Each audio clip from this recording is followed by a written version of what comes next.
पुढील 1 वर्ष जर भारतीयांनी सोनं नाही घेतलं तर काय होईल, थोडासा विचार करूया. भारतामध्ये सोन्याचं उत्खनन होत नाही, म्हणजेच भारताला सोनं आयात करावं लागतं.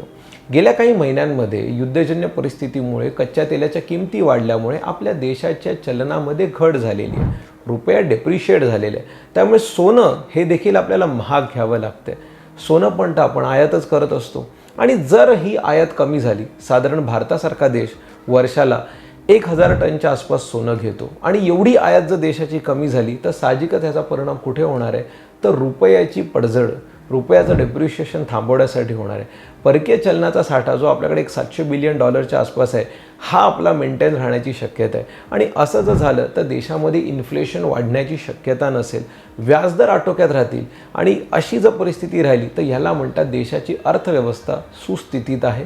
पुढच्या प्रगतीसाठी ते चांगलं आहे. आणि जर अर्थव्यवस्थेमध्ये प्रगती होत असेल तर स्टॉक मार्केटमध्ये पण प्रगती होईल, हे वेगळं सांगण्याची गरज नाही आहे.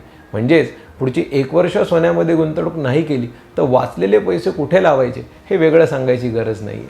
पण तरीसुद्धा हे सगळे सल्ले फायनान्शियल ॲडवायझर बरोबर डिस्कस करूनच घ्यावेत.